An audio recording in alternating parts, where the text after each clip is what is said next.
Hello everyone, this is the lecture over lesson number 5 part 2. In this part we'll continue talking about the concept of acceleration, starting with the law of falling bodies.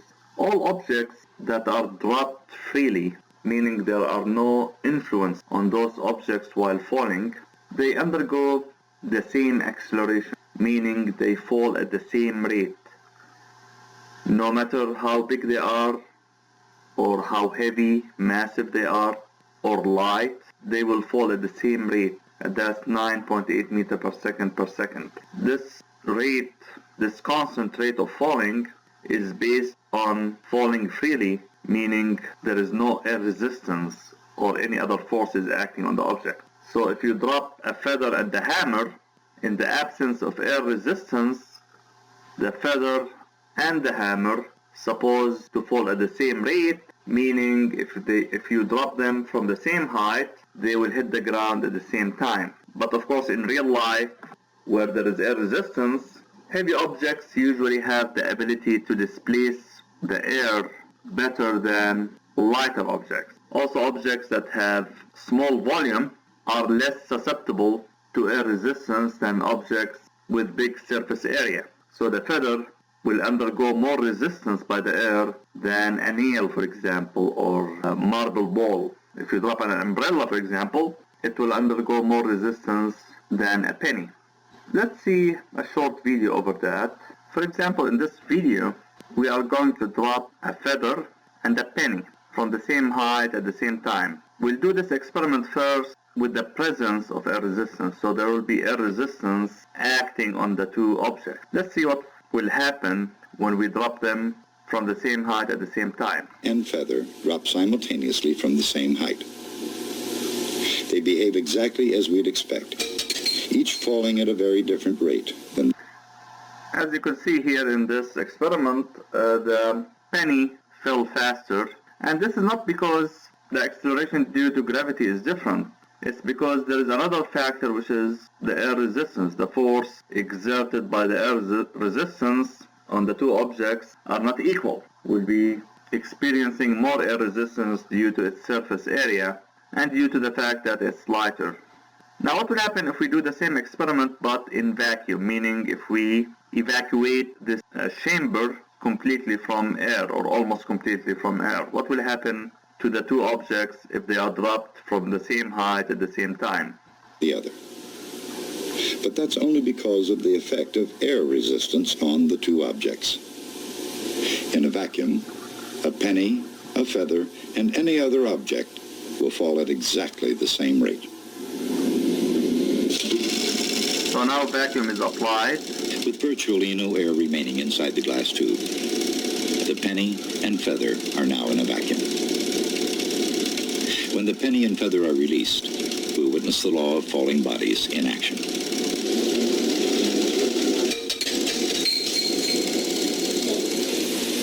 Without the effect of air resistance... As you notice here, the penny and the feather hit the bottom at the same time, which indicate that they are falling at the same rate, meaning they have the same acceleration downward. Let's see it in slow motion. In other words, in a vacuum, all bodies, regardless of their weight, will fall at exactly the same rate.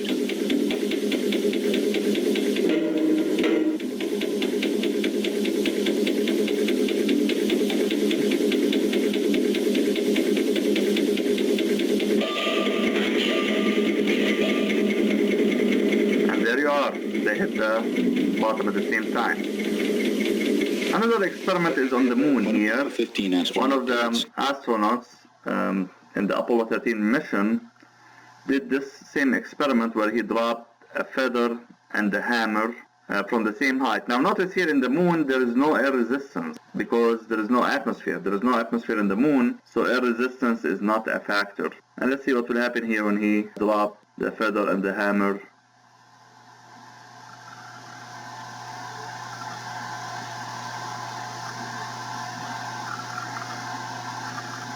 Here you go, as you see, the feather and the hammer hit the ground at the same time. The first one to predict that all objects fall at the same rate was Galileo. Although he could not produce actual vacuum, he theorized that if objects are in free fall, they will fall at the same rate no matter what their mass is. The way he thought about it, if you have a light object like this hammer and a heavy object like this one here, and they are dropped, would they move faster or slower than a heavy object alone? Now, one way to think about it is that the lighter object will impede the motion of the heavier object. So the heavy object alone is supposed to move faster. But at the same time, the lighter object plus the heavy object has more mass than the heavy object alone. So it's supposed to move faster. So this yields unescapable contradiction. So that was basically Galileo's rationale behind his theory. So what is this acceleration due to gravity? As we mentioned, it's 9.8 meters per second. What does that value mean? It means that if you drop an object from rest, its initial velocity is 0, as you see here.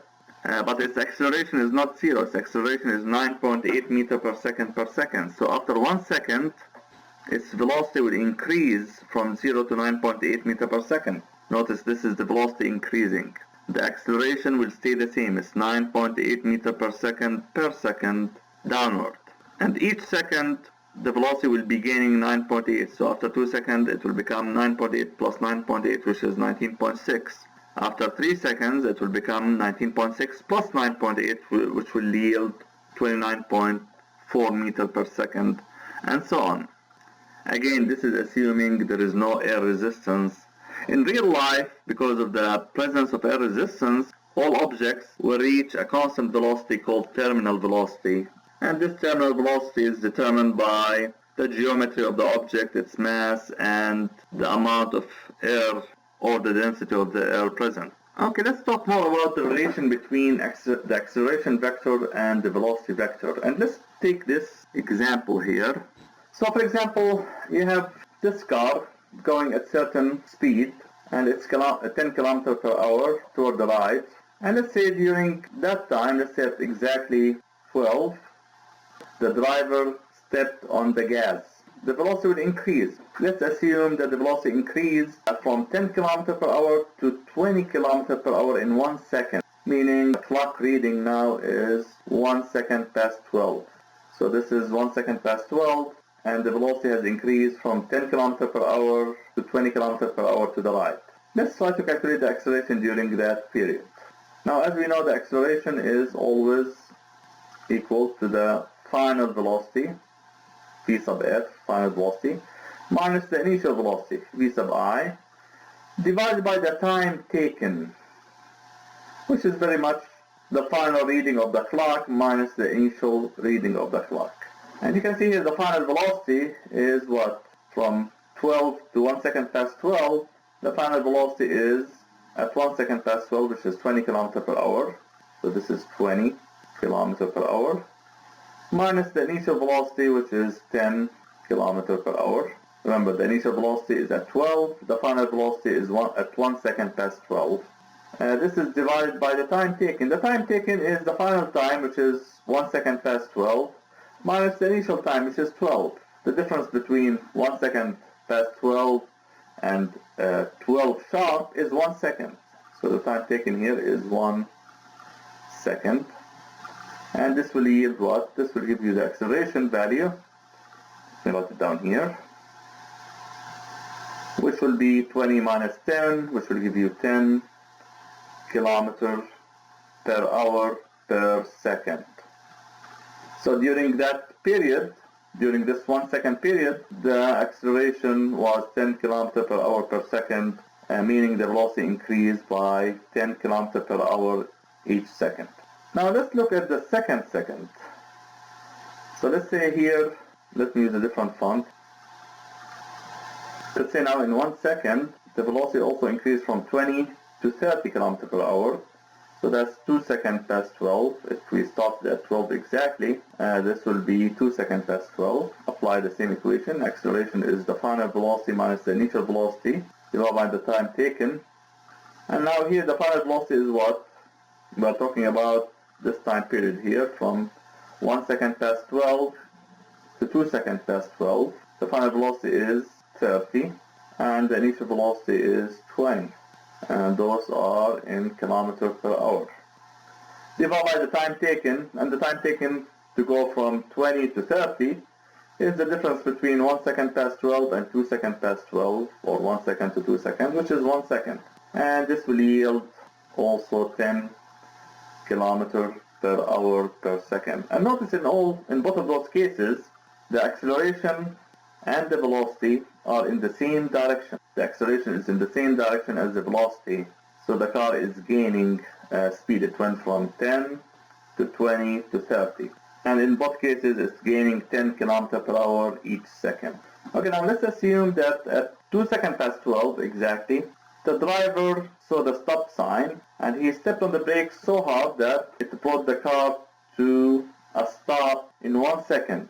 So the car went from velocity of 30 kilometers per hour to the right here to zero velocity, and that's at 3 seconds past 12. So now to find the acceleration, we have to take the final velocity minus the initial velocity over the time taken to go from the initial to the final value. And here the final velocity is what? Notice here the final velocity will be at 3 seconds past 12 and the initial velocity will be at 2 seconds past 12. Now at 3 seconds past 12, what's the velocity of the car? The car came to a stop, so the velocity is 0. So here the final velocity is 0. While the initial velocity, which is the velocity at 2 seconds past 12, was 30 kilometers per hour. So we'll plug 30 here for the initial velocity. And the time taken is again 1 second. And this will yield minus 30 kilometers per hour per second. What does this negative sign indicate? It indicates that the acceleration is in the negative x direction. So if you take the right to be positive x, the left will be negative x. The sign of a vector quantity indicates the direction of that vector. So if we take the right to be positive, then left will be negative. If you take up to be positive, then down will be negative, and so on. So this means that the acceleration is in the negative direction and its magnitude is 30 kilometers per hour per second. So this one here is deceleration. Why? Because the acceleration vector is opposite to the velocity vector, meaning the acceleration is produced by a force that impedes the motion of that object. Now let's look at that more in the discussion exercises. For example, look at this question here, question 1C. It asks you if the ball is accelerating or decelerating in the figure above. So let's assume this baseball player threw the ball upward with initial speed v0. Let's assume the initial speed was 30 meters per second. And it's upward. As you see, the direction is upward. Of course, at the moment he threw it, as soon as it leaves his grip, and right away it will stop decelerating because the acceleration due to gravity, g, is acting on it. Now we know g is 9.8 meters per second, or meter per second square, and it's downward. The direction is downward. And now, for the purpose of simplicity, let's take it to be 10 meters per second, just to make the calculations easier. So what will happen to the speed after 1 second? Now since g is acting downward and it's impeding the speed of the object because the acceleration of gravity is opposite to the direction of the motion of the ball is moving upward, the acceleration due to gravity is downward, so it will reduce the speed after 1 second from 30 meters per second to what? To 20. So the velocity will decrease at a rate of 10 meters per second each second. So now this velocity, which is after 1 second of throwing the ball, 20 meters per second. After another second, the same thing will happen. The acceleration due to gravity, which is downward, will decrease the velocity by 10 meters per second. So the velocity will become 10 meters per second. So that's after 2 seconds. Now after 3 seconds, taking off another 10 meters per second, and that's when the ball reaches maximum height. At zero velocity, it will reach its maximum height. Why? Because the ball will start falling down. Now the velocity is 0, but g is still acting on the object. Throughout the whole trip here, g is constant. It's 9.8 meters per second, which we rounded off to 10 meters per second, and it's always acting downward. So now the ball will start falling downward and now it's gaining speed because the motion and the acceleration are in the same direction. So the ball will be accelerating. So v will become 10 meters per second, then 20 meters per second, and then finally after a total of 6 seconds it will be 30 meters per second. In the way down it's gaining 10 meters per second each second. The trip upward, the ball was decelerating, while during the trip downward the ball is accelerating. Notice again that what will determine acceleration from deceleration is the relation between the direction of the velocity and the direction of the acceleration. If they are opposite to each other, if the two vectors are opposite, then you have deceleration. If the two vectors are in the same direction, they will have the same acceleration. Now let me go ahead and go over some of the questions here in the discussion. Please answer those questions first before you look at the solution. And also, for example, question number 3, it asks about the relation between velocity and acceleration vectors when the objects slow down.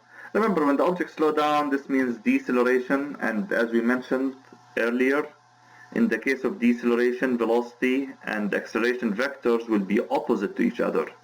So if the velocity is to the right, the acceleration vector will be to the left. If the velocity vector was downward, the acceleration vector will be upward, or vice versa. Like in the case of gravity, when you throw an object upward, the velocity vector will be upward, while the acceleration vector will be downward. Regarding the question over Galileo's alleged experiment, where the story talks about dropping two objects from the top of the Leaning Tower of Pisa, there was a slight difference because one of the objects is 10 times the mass of the other, as the story goes. So the slight difference would be due to the air resistance. Question number 5 regarding to the initial speed and the initial acceleration of objects that are dropped from rest. Now since the ball is dropped from rest, then the initial velocity will be 0. It's dropped from rest. At the moment you drop it, its speed, its velocity is 0. While its acceleration will be the acceleration due to gravity. So as soon as you release it, it's a free-falling object. Free-falling object means the acceleration will be 9.8 meters per second per second. Here, question number 6, notice that you are given a lot of information. Very important is to look for the information that are relevant to the problem.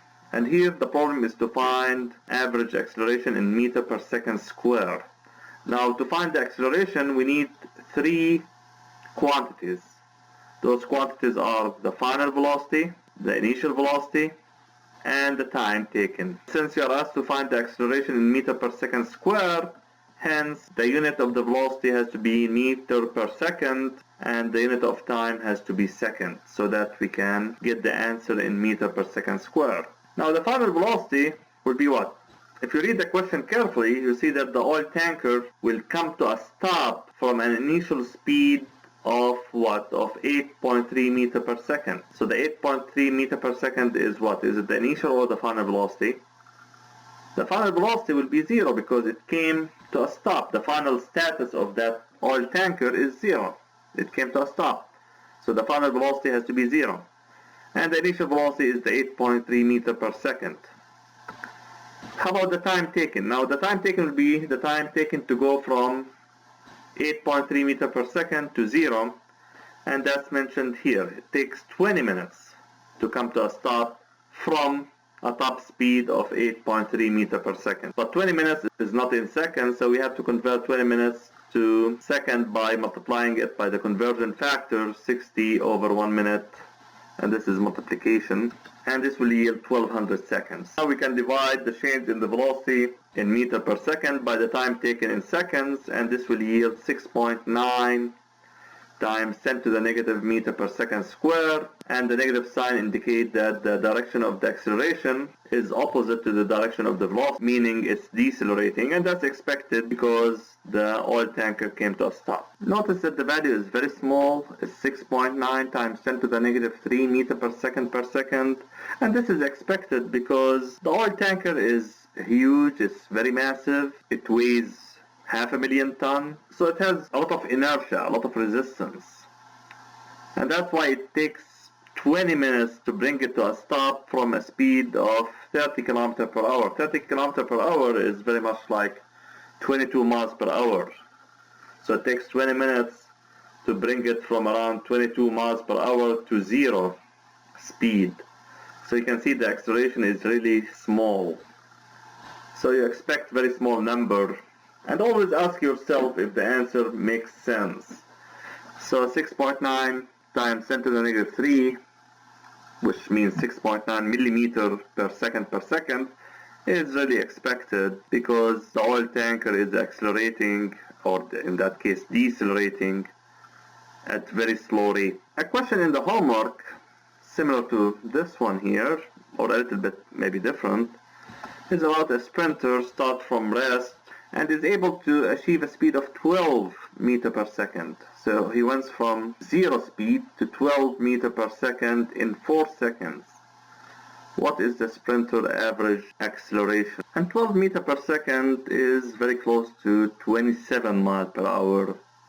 So actually 1 meter per second is equivalent to around 2.24 miles per hour. So to calculate the acceleration, you'll take the change in the velocity divided by the time taken.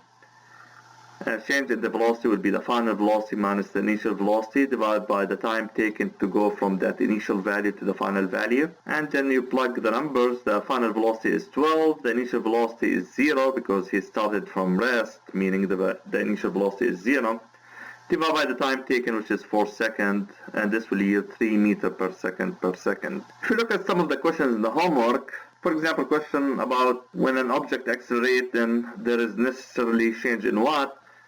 And now notice here, when object accelerates, then it could be change in either speed, direction, or both.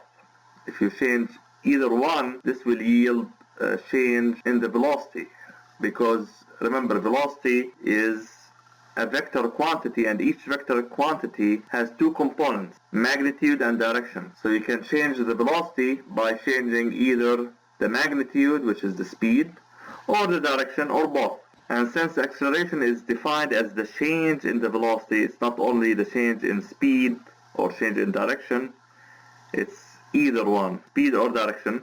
Then if the object accelerates, then necessarily there is a change in the velocity. Why the answer is not all of these? Because it could be only change in speed, or it could be only change in direction. And velocity encompasses both of them. The same thing in question number 4.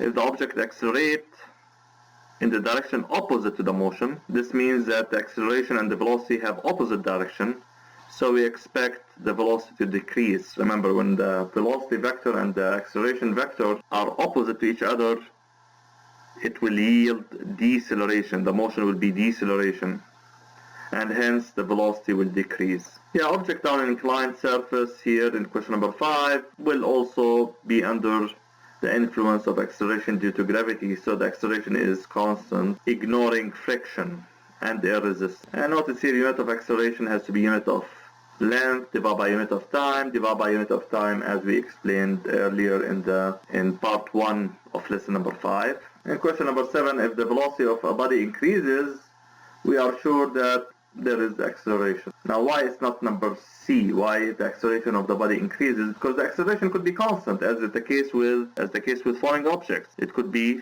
9.8 meter per second the whole time.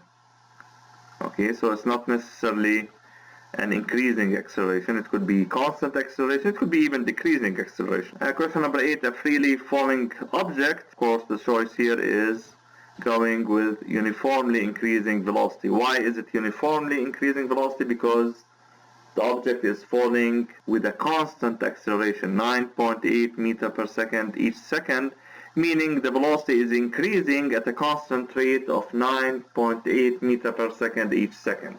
Each second you are adding 9.8 meter per second to the velocity value. Also, if you look at question number 11, what does it mean to have a constant acceleration of 9.8 meter per second squared? This means basically that the speed or the velocity is increasing at a rate of 9.8 meter per second each second. It's not A, because A actually indicates what? Indicates constant speed. If the object travels at 9.8 meter each second, meaning it's traveling the same distance each second, and that constitutes constant speed. And the same thing, B constitute constant speed or constant velocity.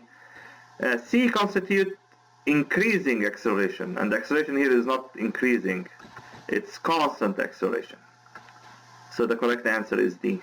Also, a question about centripetal acceleration, or what centripetal means. Centripetal means a motion that seeks the center of a circle, usually circular motion or close to circular motion, like the orbit of planets or the orbit of satellites around the Earth, where the direction of the acceleration is always toward the center of that circular motion. And we'll talk about that more in lesson number 6. This brings us to the end of this lesson. Please feel free to ask any questions. Thank you.